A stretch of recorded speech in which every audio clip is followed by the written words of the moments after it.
Hello, and thanks for joining the first edition of Journalist Hangout. This week, I'm Ayodele Uzubakun. Today on the program, Army launches 4-month final onslaught on Boko Haram with Operation Last Hold.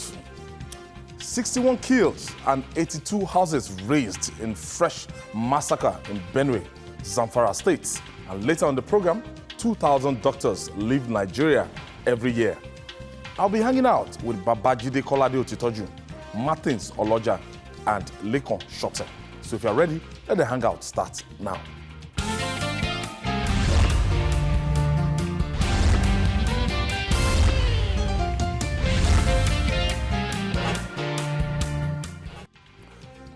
Thank you for joining us once again. Boko Haram might have had a field day in the last 9 years, but its frenzy for casting terror in the minds of and hearts of Nigerians is about to be over. The Nigerian Army says it is launching a 4-month campaign in northern Borno to totally contain insurgents' activities in the troubled region. This is a piece of the good news, knowing that a faction of the supposedly decimated enemy has made the Lake Chad Basin its base. Operation Last Hold would commence on May the 1st, with 6 additional maneuver brigades would be deployed on this final onslaught. But it won't be the first of such battles. In 2016 rather, Operation Crackdown failed to accomplish its aim to finish the Boko Haram sect and recover all the remaining parts of Sambisa forest from the terrorists.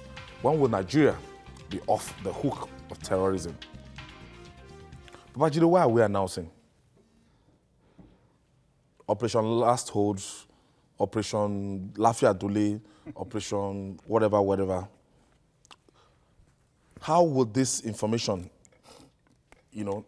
impact on just civil populace? I thought that, okay, within the army settings and their configuration, they might have a kind of disinformation circulated amongst them and everything, and they go all out, Is it for us to pray? Or for us to, assist them? If you're a Christian, you pray. If you're a Muslim, you pray. If you're a traditional ruler, you just join them. I'll be traditional, because I don't know. I'm tired of this announcement. Operation Last Hold, go and get me Shekau in the next 40 days, extended by another 40 days. Why this announcement? And then extended indefinitely. Indefinitely, and we still don't have Shekau. We've complained repeatedly about this announcement to the enemy that we are coming and all that. But it seems that the army has made up its mind that this is the way it wants to conduct business. And if that is their style and they won't listen to us because we are bloody civilians, there's nothing we can do. We are just bloody civilians. But you should expect that if they don't get results, the bloody civilians will come on here and talk about their methods. That is the least that we can do. But you see, if you recall, even 2 weeks ago, on this program, I said repeatedly that the Lake Chad Basin, the Lake Chad area, the islands of the Lake Chad, where the Mama Noor faction reigns supreme, our soldiers hardly go there. So when I watch government officials and some funny people saying Boko Haram no longer controls any Nigerian territory, I just look at them as people who do not fear God. It's possible for someone to actually be ignorant, because one thing that is also very common in our country is that we repeat what other people say without asking questions. Oh, many people have been saying, Boko Haram, they've taken over all the territories in their hands. Boko Haram no longer controls any Nigerian territory, as our president said when he went to France some time ago. Then some people would take it from him and be externalizing it. But the truth is, those soldiers on ground They know that Boko Haram still controls some Nigerian territory. They know where those places are. I've mentioned 3 local governments that Boko Haram is very active. They own those places. They stay there. Many people have left the place for them. The people who have not left the place, they are refusing to allow those people to leave. It is when the military comes and to clear them out of those areas that they are able to save those people from captivity. So it's a fact. And where you also want to hear the truth, if the Chief of Army Staff organizes a seminar for soldiers, attend. He will say the truth to soldiers at the event. In December last year, the Chief of Army Staff was addressing his people, and he was saying that they needed to redouble their efforts because the enemy is far from being defeated. So I held what he said. I held it. I have the video. I held it. I said, good. When people say this enemy has been defeated or technically defeated, here is the man who conducts the war, saying because the enemy is far from being defeated. I held that. The same Chief of Army Staff was also addressing soldiers, and he said, see, I'm worried about the rate at which we are losing troops to this war. That's another truism coming from the man who feels it more than the politicians who are just a bunch of liars. So this is a fact. Major General Rogers said, we will clear these boys from the territories that they occupy and hold the territory. Ayo, if there is any evidence again that soldiers know in their hearts that there are territories still in Boko Haram's hands, and they are determined to send them packing and hold those territories, honestly, there's no other evidence that you need. The truth, as I always say, if you cover it, it's like a mole. You cover it on one end, it will come out at the other end. We are confronted by the truth now that we have not been able till now to defeat the enemy. And the army is saying we need 4 months. They are concentrating they want to concentrate their attacks on northern Borno, where you have Malam Fatori and all of those places. Malam Fatori was where Colonel Abu Ali was killed.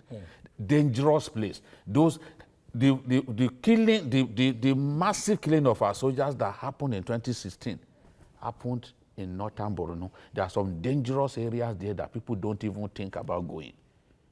They don't think about going.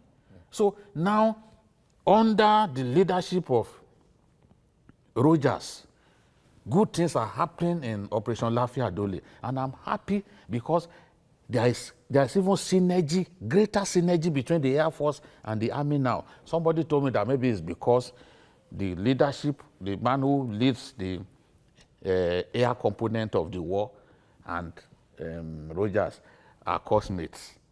Okay. So we are seeing synergy, we are seeing better results being achieved, you know. So I'm happy. I know that once they draw up this kind of elaborate plan and they've given themselves 4 months, May 1 to August 18 or so, they are certain that they will be able to deliver.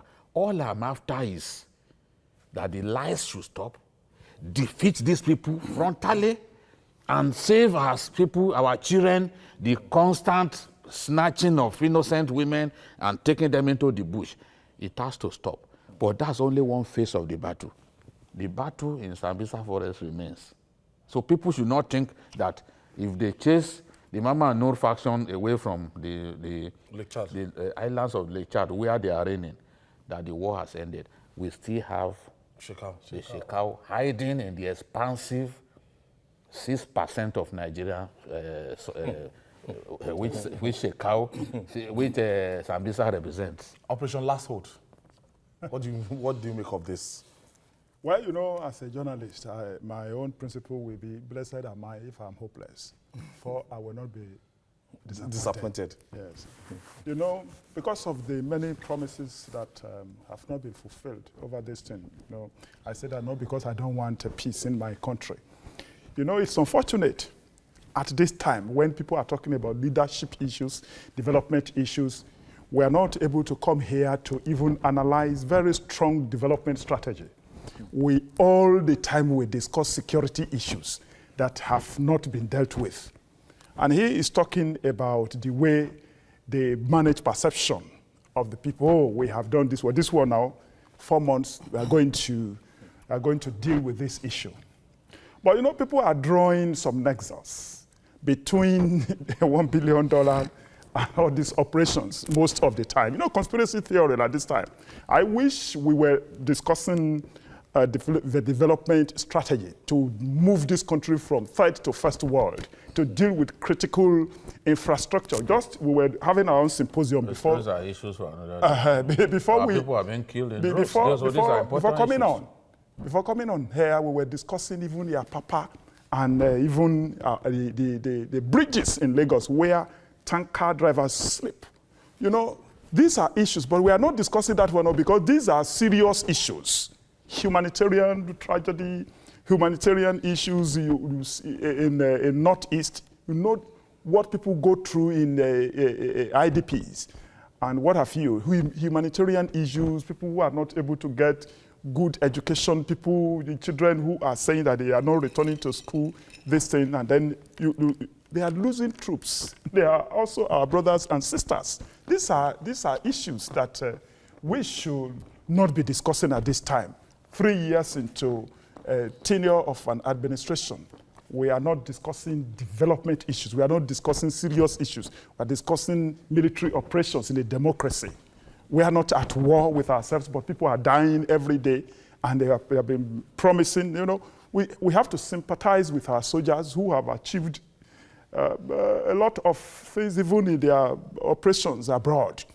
But here we have this problem. I think the earlier they deal with this issue, the better for the country. But they should know that perception management is critical in this issue because we perceive that they are not going to end it in 4 months the way they have promised because they have broken so many promises.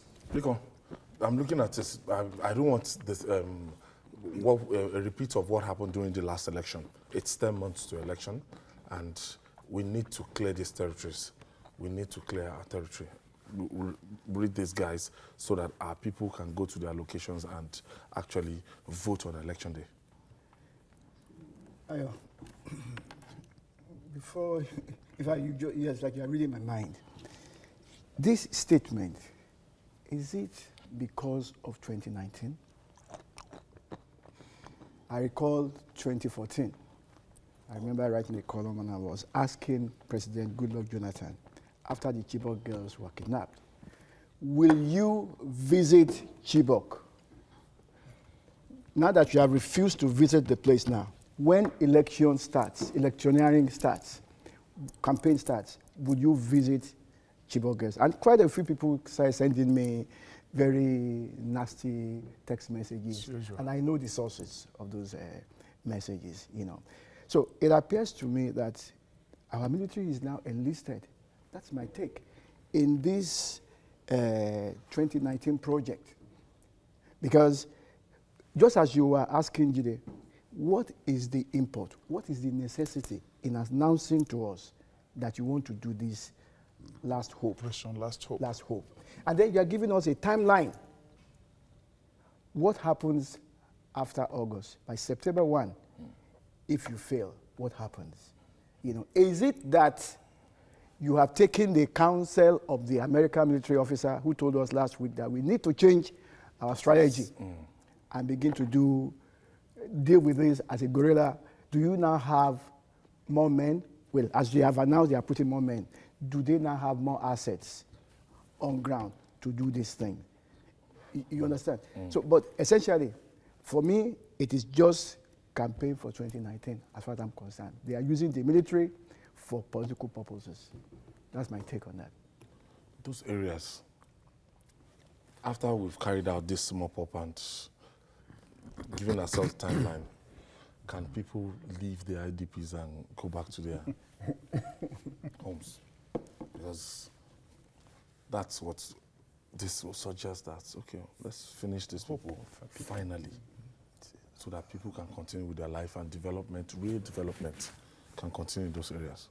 Now, what the army has said is that they will stay in the area and help the people who are farmers return to their farms and begin to live their lives again. But I'm not convinced that we have enough soldiers to make that happen. Borno State is such a big place. And I've said here before that Magumeri local government, where those university lecturers were attacked and kidnapped, is bigger than 2 Nigerian states. Bigger than 2 states. So if a local government in Borno State can be bigger than 2 states, you can imagine the size. Now, to protect a territory that you have captured, you also need troop strength. You need strength in numbers for those troops. Because, so the problem we have is that when we capture a territory, after a while, they will move the troops away from that territory to an area of pressing need. So when you move them to an area of pressing needs, those guys will come back. It's a problem. The urban centers in Borno State, the local government headquarters, there's no local government headquarters that the Nigeria does not control. But the hinterland, largely we do not control. It's like we've left the hinterland for those boys. But the local government headquarters, we have in control because you can't put troops everywhere. It's not practicable. Look at where they are killing people. Some of the villages where they are killing people, you don't have troops there. The people are not protected. They are wide open to be attacked. So, and it is the size of the Nigerian army. I've said before that even Algeria, that has an army of about 2 million, they cannot, you pour them into Sambisa, for example, they won't be enough. So it's a dilemma. It's a dilemma. That's why countries that want to defeat terrorism, they always ask for help. They always ask for help. If we need help, in my view, we have to ask for help. Okay. I have Benga calling from Lagos on the line. Thank you for joining us, Benga. Yes, good evening, gentlemen. Good evening, Benga. Benga calling from Abuja. Oh, from Abuja. All right, go ahead with your contribution. Yes, well, it's a good thing for them to plan an onslaught on the Boko Haram. But my fear is, do they have enough time, these 4 months, to accomplish this? I've listened to Mr. Gide for some time on this, and he found out that when the rain starts, it will be difficult for them to enter Sambisa because some places are swampy, and where they're even going now, it's like a land, it's like a swamp. So between that time, you see that it will be at the peak of the rain in Borno area from May to August. So I have the fear, how would they be able to carry out the exercise? Number 2, Boko Haram now have not in in a smaller unit. They are not in a territory like they occupy like a local government before, and they still communicate. If they disperse them from that place where they are holding on to, what are they going to do with the remnant that scatter? Because I believe these remnants are the ones killing people all around. If you look at Shekawu information, the last video, he said it's people who are outside there should continue the war. I mean, if you say, hey, they should continue the war. And in that time, you have seen an onslaught in all the Benue, Taraba, and those areas. I believe Boko Haram already penetrated that region. Thank you very much. Thank you, Benga. Thank you for your contributions. You want to respond to what Benga said? I think people should stop saying that it's Boko Haram killing people in the north central. It's not Boko Haram. It is the Fulani militia that is killing people. We've said that repeatedly. The militia engaged by headsmen to kill. It's not Boko Haram. Boko Haram is too devastated to even have the effrontery to be posting people all around. In the past, they used to be active in Kano, active in Zaria. They had cells in those places. But those active cells are no longer active. They've decided to concentrate their energies on just those 3 states in the northeast. That is their strategy for now, because that is the best way they can give themselves a chance to survive. Presence in Zamfara. No, or their presence in the same thing happened. The same thing happened in Somalia, when it became clear that the AU forces led by Kenya was going to exterminate the Al-Shabaab. Yes. They decided to retreat from some of the areas that they were not sure they would be able to hold. In fact, they used to control the coast of Somalia, but they retreated and went to areas where they felt they could defend, at least for the foreseeable future. This is the nature of terrorists. To imagine that headsmen who are killing people are Boko Haram, I mean, it's a lie. We are just promoting that lie in the belief that, oh, it's a ready excuse for our inability to contain the killings in the northeast. And these things didn't start, even before Boko Haram was born. Herdsmen and farmers had been clashing. So why didn't anybody say in 2012 that those herdsmen who nearly killed the Suswam were Boko Haram men? No, I disagree totally that those herdsmen are Boko Haram. Martin. You know, you see some of these things that we speculate about. This is the issue we discussed before, that even the way the armed forces manage information. You know, in most parts of the world, when these things happen, even journalists are embedded to be able to report some of these things that people turn into. Journalists that are embedded will be able to find out more and even tell the people that, no, this headsman strategy, the people in charge of that are different from Boko Haram. It is, but you know, most of the time, it is the press releases that they give to us that we report. They don't, we have made inquiries before we wanted to be embedded. I, as editor at The Guardian, I asked them, oh, they want, you should just stay clear. Even if you want to travel, you should even inform of us ahead of time. They didn't even want to talk about this this involvement at all. And I think that they should know that statements that they release, we have done this one, we have done that, people no longer want to be believing the figures that they give. They should allow journalists to be embedded. After they have nothing to hide. Yes, if they have nothing to hide. After this break, 61 kills, 82 houses razed in fresh massacre in Benue and Zamfara states. Stay with us, journalist Hangout. We'll be right back after this break. Stay with us.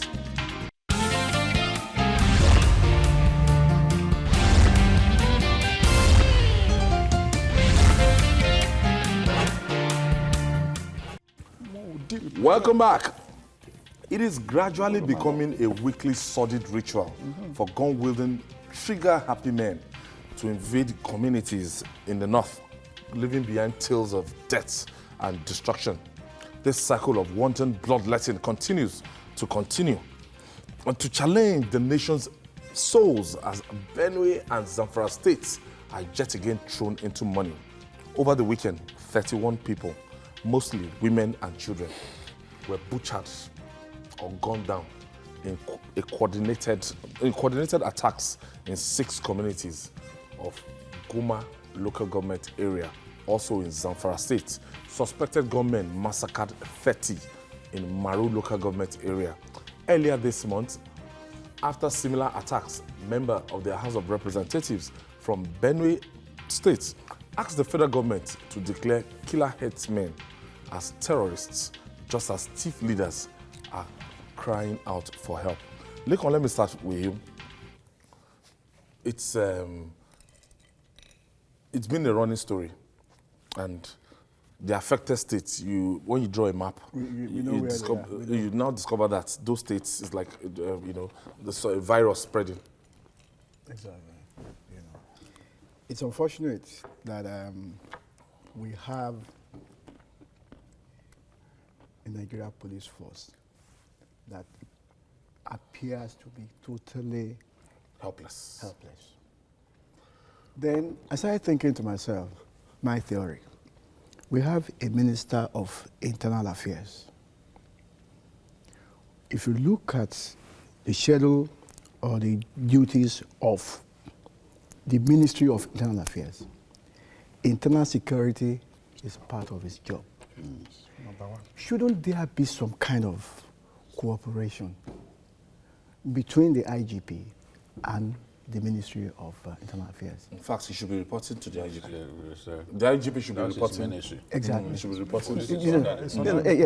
So I don't quite see a coordination. And this gentleman, Dambazel, I think is his name, I understand has a PhD in criminology. Yes. Okay. He's a retired general. And he's a retired general and retired chief of army staff, which means he is eminently qualified to handle security, internal security. Criminal lawyer. Internal security. I have never quite really heard him say anything about the state of affairs in this country. And that, for me, is a big minus for this government. What is he doing, apart from an SSS man shining his shoes in public? Remember the video about 2 or 3 years ago? Somebody shining his shoes publicly. And I felt this is the height of... Not even the responsibility of the guy. Of the guy.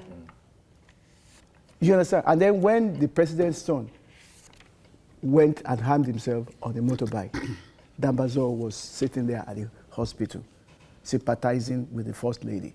I think that should be a private thing. Yes, Okay, let's it's good to sympathize. It's good to sympathize, but what I'm saying that, does So that he... they don't start seeing us as cold.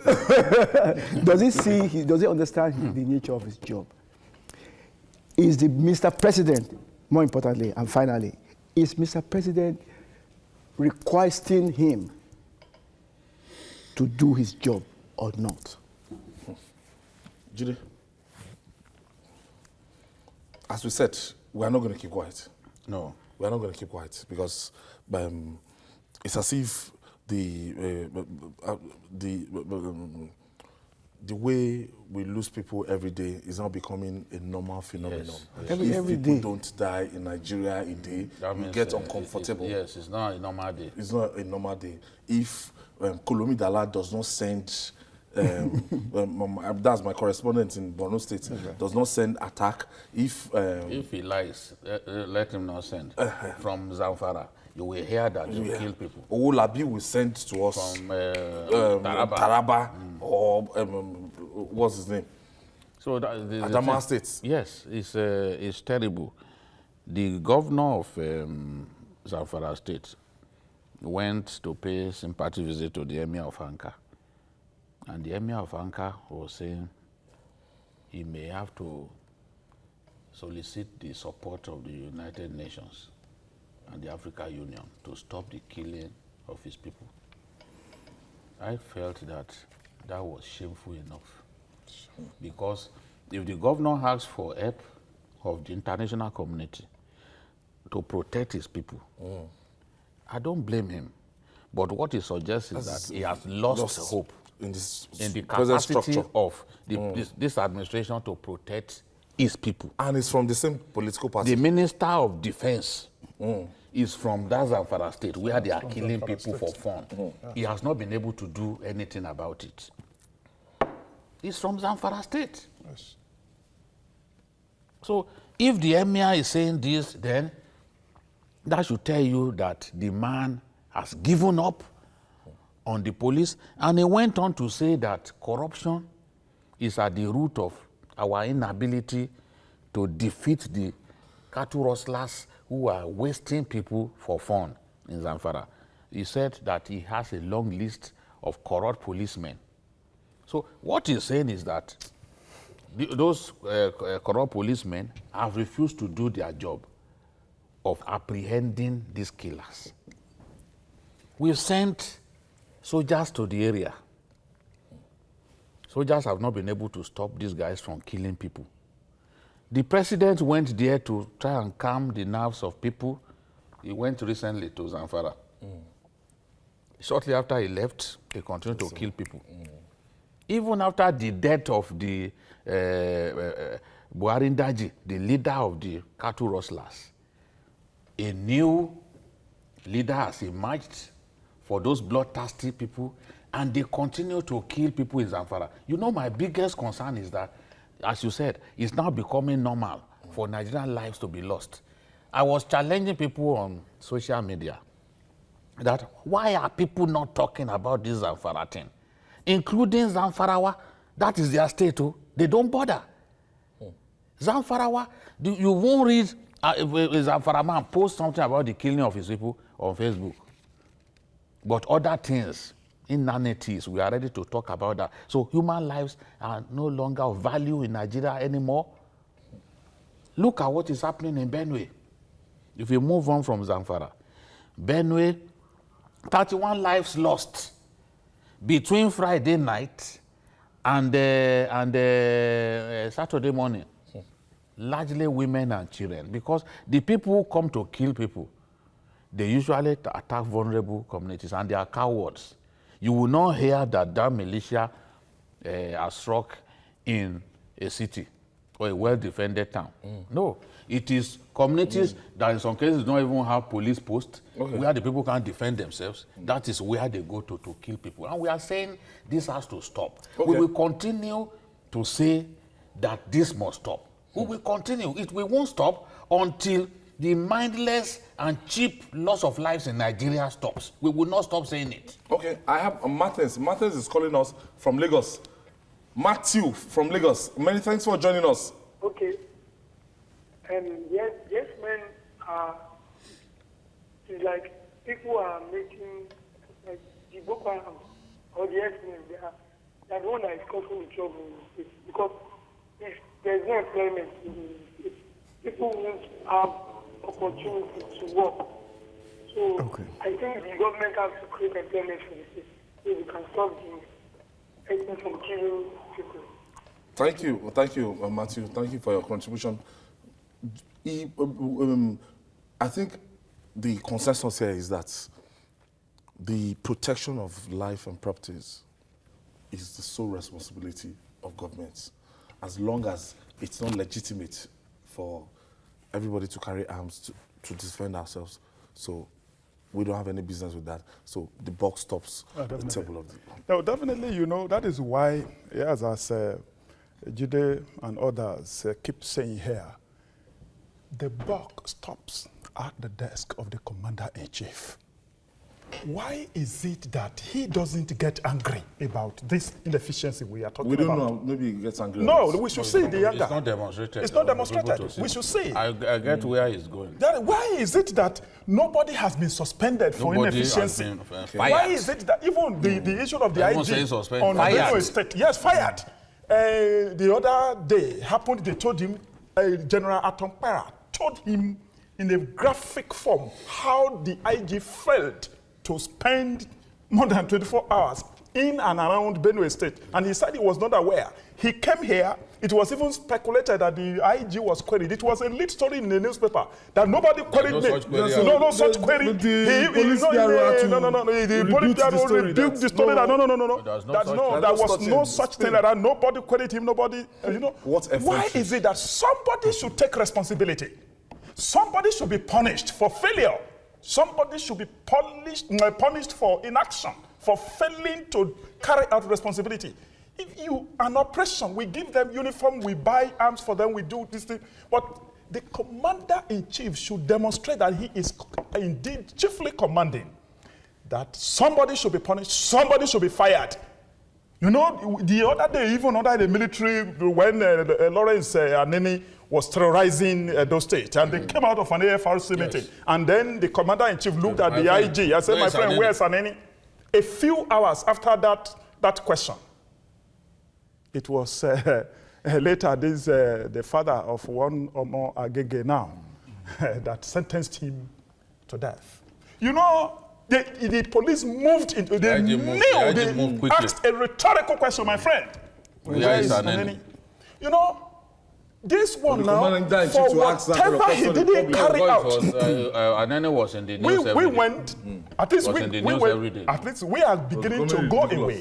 He will go and steal here. Yes. And on his way home, in part of what he stole, part of the money, sprayed. he will be distributing it to market women. The market women in Benin will now use white chalk. They will be using white chalk to The paint story his was face, always which was a a way lead of saying story in that the evening we newspaper, like you. Lagos News. Because LKJ's it's like Lagos Robin News. Hood. You know? As if, you know, like Robin Hood, the old Robin Hood, he robbed the rich and gave the poor. Yeah. So and then it was more like think that. we have to encourage the commander-in-chief to take responsibility. Lekon, on a serious note. Now, let's say Nigerians, if we've been saying it, if journalists hangouts, we've been saying it, that heads should roll because of the insecurity in this country. Yes. Now, a component of government, that's the National Assembly, the Senate last week, actually made that resolution that, guys, what is happening here? If we still have a chief Same of day army we staff, talked about it, yeah. Yes. we have a chief of army staff, we have a chief of air staff, we have a chief And they of must, maritime, but all they asked we to have go. a service chief. There was a resolution. None. Okay, none of them. Well, say, okay, the chief of army, this person, you know, just go, just to show. Military intelligence. Ayo, some of us have been saying, why hasn't Mr. President reshuffled his cabinet? This one does not need the approval of the National Assembly. No. How does it? You can even resort, even if the he doesn't service want to. These days they present them. The service chief to the National Assembly. Yes. Okay, because I wanted to say After the court. the Keyamo's. But at least he should do it. He should do it. Reshuffle his cabinet. So, do you know that I have forgotten the name of some ministers now? Because they are not doing anything. Doing anything. They are We inactive. have to use Google. I had to use Google. Enekin Lokobori as Minister of I don't even remember for his name. Agriculture. But it's not, Isn't it? no. Do you understand? So, Mr. President Minister of has State, a job to do. Agriculture. And if Mr. President is asking to be re-elected in 2019, this is the time for him. No, they will ask him how he protected Nigerian people. Because You think they won't ask him? section 14 Question number one. of the Constitution Security will Section- be, I've been saying it here, Yeah. that security will be It's job number one an of the government. electoral issue. Security Yes. and Friend, welfare. Malam Tanko And he himself Yunusa made it. actually declared today an as electoral one of issue the NCP in 2015. for presidency. One of the things he said, he spoke so much extensively about security. Security is the issue now. Security was Security is speaking issue. about Listen, security if you for read 7 minutes. French political Whatever the scientist, president achieves. Jean-Jacques Rousseau, Yes. he Whatever said he a achieves. people submit If you their can't protect the personal... Yes. Whatever the president achieves on other sectors, Anchor in borrower other phases of program. life. Will pale into insignificance. I was reading that the Shell, you know, have elected to come and invest more billions of dollars in Nigeria. The president was told that good news Yeah, that's right. at the Commonwealth meeting.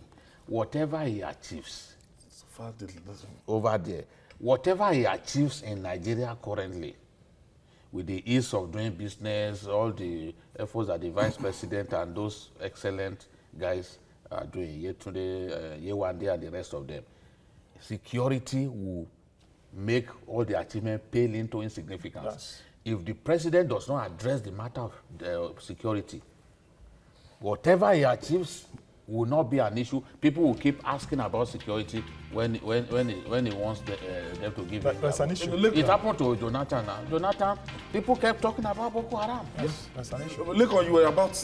Yeah, I was saying that the French political scientist Jean-Jacques Rousseau, he said, all of us submit our individual sovereignty to the overall sovereignty. And then the definition of a state means the supreme, final, absolute coercive power within a nation. And the man who embodies that is the president. That is why in some countries, the president does not pay tax. As a matter of fact, Nigeria's president was not paying tax until a few years ago when the National Assembly adjusted the constitution. Now, the point is this. Mr. President has a job to do, especially because he's going to be asking us for our vote in 2019. This is the time to earn that vote. You know, I just would like to remind us that in 2000, in the second term of President Obasanjo, when the Senate discovered that one minister, his name is not important here, offended them, and the minister was quoted as saying, silent is the best answer for to a fool. They revoked the clearance that they gave him as minister, and they conveyed that word. We screened you and approved your nomination, and we also have the power to revoke it. They revoked it. So Right. they also, the Senate, instead of doing this thing, they also have the power to revoke the service chief's clearance, because National Security Act of 2004 says that they should be confirmed. So they also have the power to revoke if the president. Okay. On what basis were they we have to giving leave 1 there. year have the power. extension? Those service chiefs, on what basis were they giving 1 year extension? All right, we have to move on. That's third term. what I don't It's a understand. third term. It's a third term. Moving on now, gentlemen. in 2015, when President Muhammadu Buhari promised to revitalize the health sector, now, many Nigerians heaved a sigh of relief that the attainment of the universal health coverage was in sight. Many also believe that that promise would end monies lost in medical tourism and health care sector closer to the people. But sadly, the situation has remained the same, with poor infrastructure arising from inadequate budgetary allocation. This is further worsened as it is estimated that 2,000 doctors migrate abroad yearly. Nigeria currently maintains a poor doctor-patient ratio. That is 1, listen to this disaster, to 4,000. 1 citizen to 4,000 doctors. Contrary to the 1 doctor to 600 patients recommended by the World Health Organization. Figures also released in February 2018 by the British government indicate that more than 5,000 Nigerian trained doctors and nurses are currently working in the United Kingdom. What are those things attracting these professionals? Can we duplicate those things here? I mean, I can answer that question on my own, but it's not for me to answer. Babajide, since I've been growing up in Nigeria, I've been hearing of this doctors going to Saudi Arabia. That was the destination. So later when I investigated, I discovered that, it was the perks and everything. Saudi wanted to, Yeah. But this UK is like headquarters of American personnel. But when you go to America, you can't even keep the data, because a lot of them, they've actually gone to school there. They went to school there, and naturally they've been practicing there and everything. If we are having this kind of worrisome statistics, take a visit to Lagos University Teaching Hospital. It's a disaster in waiting. Go to Lagos Hospital, that is the one Ikeja here. Go to Bagada General Hospital. In fact, it's as bad as if you take anybody on an emergency, they will tell you that the person should wait in the car. All the vitals, they're going to do it in the car, because they don't have any There's space. no bed. There's no bed. There's no. And I lost somebody like 3 weeks ago to that. He died in the car. They didn't allow him. Bagada General Hospital. It's terrible, because the question is, why are these professionals going abroad? Money is key. Equipment, lack of equipment to work with. Today, UK is the first port of call for these doctors who are leaving Nigeria, and then Australia, US, far as Australia. and Canada. If you go to the US, you will be paid $5,000. For example, $5,000, as a doctor. When you now go through training and you become a consultant, you are going to be on $200,000 per annum. That's where you've been trained. Now the Nigerian doctor, the entry, even for federal doctors, the entry pay for them is 198,000. What kind of money is that for somebody that spent 7 years? Well, okay, 190,000. That's after medical school. 190,000. Compare that to £5,000 in the UK, which is up to 2 million a month. Then you've answered the question as to 190,000 naira. Yes. And if you earn £5,000 in the UK, that's 2 million. You can just see the difference. In some cases, doctors, like in Lut, for example, some doctors have no call room. Yes. No call room. So where do you attend to people? The facilities are not there. There's no way these people will enjoy working in an environment that is not really favorable. We've seen some Nigerian doctors even die from avoidable diseases. How much do we pay them as hazard allowance? You are paying the Nigerian doctor 5,000 naira as hazard allowance. Because if any epidemic 5,000 breaks, naira, that is not enough to buy antibiotics. That's why you've seen some of them have been lost to this Lassa fever, for example. Yeah. You know? So you ask yourself that, is it really worth the pain? Is it really worth the risk? If I can plan when my trade. I know that I can go to the US, earn $5,000 a month, and after going through training, I become a consultant, just like resident doctors here. Yes, and get close to $12,000 or $10,000 I will be a earning month. $200,000 Yes, per annum. per annum. So why $200,000 dollars per annum? So why would I want to stay here and work? So that is the thing. People want to protect their future.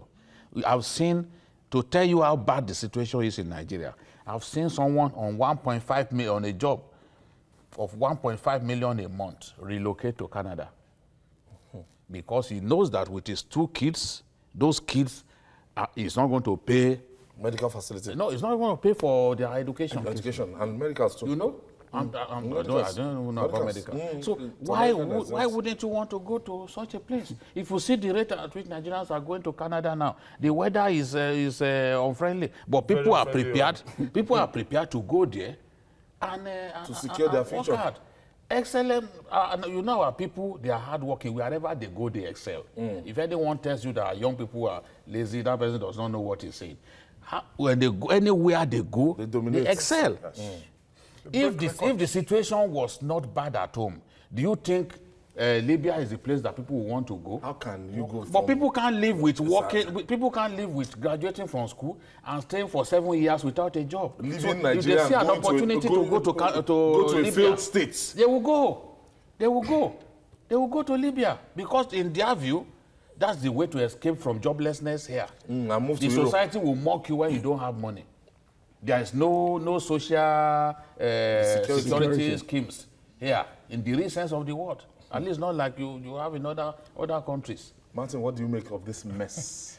You know, it's. I think, seriously speaking, this is one area we should experience some change. We are talking about change. Because Bill Gates the other day was talking about human capital development challenges. And he mentioned health and education.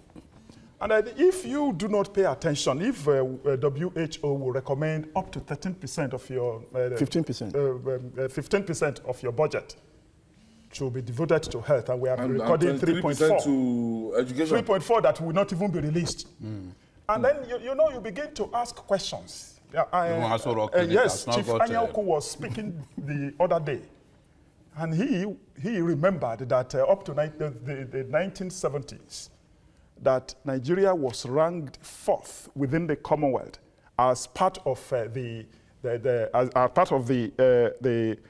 hierarchy of health sector efficiency countries. Hierarchy of health sector efficiency countries. They were referring to UCH. Saudi people and so many people from West African countries were coming here for medical tourism. The royalty in Saudi Arabia will be coming to Nigeria because of UCH. And in the same vein, one of our directors was weeping last Wednesday because she witnessed what happened to somebody that she witnessed in UK about 3 weeks ago.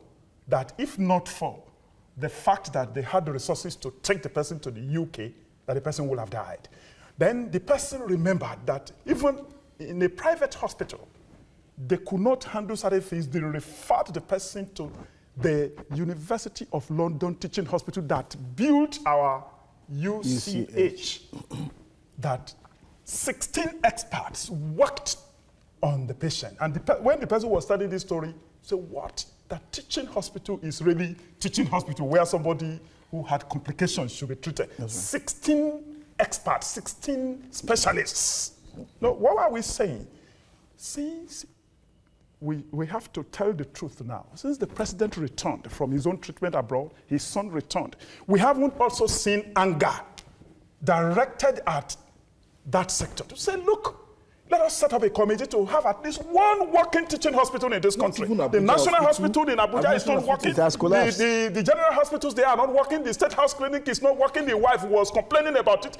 Yet nobody has been punished. No committee has been set up to investigate this thing. To say, look, in a country like this one, well, let me just throw some stats at you. It's saddening. Let me throw some statistics at you. 75,000 medical doctors are registered with the Nigerian Medical Association. 75,000? Yes. 40,000 of them are abroad. Yes. More than half. Yes, are abroad. NMA re-announced it. Now, let me tell you some things. That Nigerians, we are talking about doctors. How about nurses? Yes. They are highly sought after. I know a person who has a master's degree in mass communication.